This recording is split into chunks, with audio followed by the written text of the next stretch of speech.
سلامونه او وخت مو پخیر په مراړم د کندوز راډیو د دې سات مهم او رسي خبرونو ته نن پنځشنبه د کال 28 نیټې د 2024 کال د مارچ د 12 نیټې سره سمون لري. روانه خبري جوړې د تضاد جلیل احساس وړاندې کوم او په پیل کې هم د څو مهمو خبرونو سره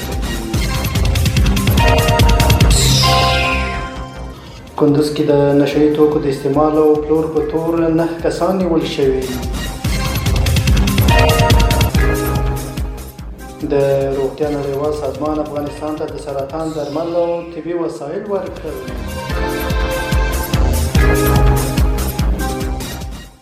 افغانستان ته د سون توکو وارداتو ته پام وړ زیات شوی.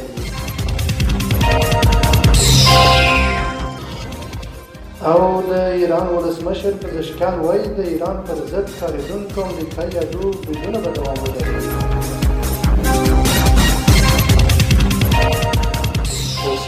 بشپړ خبرونه. کندوز کې د نشهیي توکو د استعمال او پلور په تور 9 کسان نیول شوي. د کندوز ولایت امنیه قومندانۍ په خبره شوې خبرپاڼه کې ویلي چې د دې قومندانۍ د څلورمې امنیتي حوزې پولیسو په تېرو 2 ورځو کې 9 تنه د نشهیي توکو د استعمال او پلور په تور نیولي دي.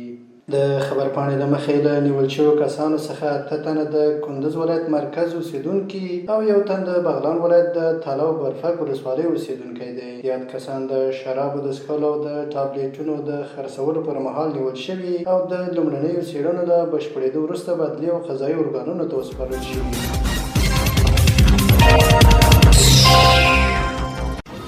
د روغتیا نړیوال سازمان افغانستان ته د سرطان درمل او طبي وسایل ورکړل. د روغتیا نړیوال سازمان په افغانستان کې د سرطان ناروغانو د درملنې لپاره 25 مټریک ټونه اساسي درمل او طبي وسایل ورکړي دي. دغه بنسټ افغانستان څنګه په وینا د اروپایي ټولنې په مالي ملاتړ به دغه کیټونه شاوخوا 14,200 کسانو ته درملنه برابره او د سرطان درمل به په راتلونکو 6 میاشتو کې د څه باندې 14,000 ناروغانو د درملنې لپاره وکارول شي. دغه مرسته د کابل د ملي سرطان روغتون، د علي اباد روغتون، د سرطان څانګې او د ننګرهار، بلخ او هرات د سرطان 3 سیمه‌ییز مرکزونو ته سپارل شوې ده.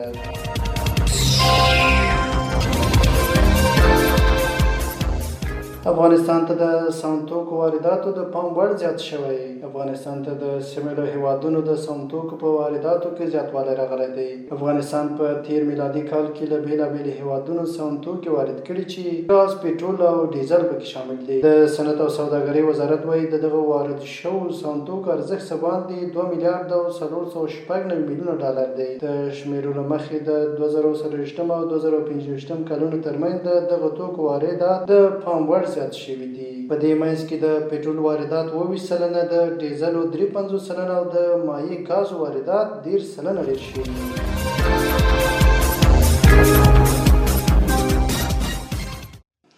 وروستۍ خبره ده چې د ایران ولسمشر پزشکیان وایي د ایران پر ضد کارېدونکي امریکایي اډو بریدونه به دوام ولري. د ایران ولسمشر مسعود پزشکیان وایي د ایران به په منځني ختیځ کې پر هغه امریکایي پوځو اډو خپل بریدونه دوام ورکړي چې د ایران پر وړاندې د بریدونو لپاره کارول کېږي. نوموړي ټینګار کړی چې دغه بریدونه د ایران د امنیت او ملي حاکمیت د دفاع لپاره ترسره کېږي. پزشکیان زیاته کړي چې ایران د سیمې له هیوادونو سره د جګړې نیت نه لري، خو د هر ډول ګواښ پر وړاندې به خپل دفاعي اقدامات روان وساتي. دا د دې مهال مهم او وروستي خبرونه تر بیا ښه وختونه لوی الله مو شه.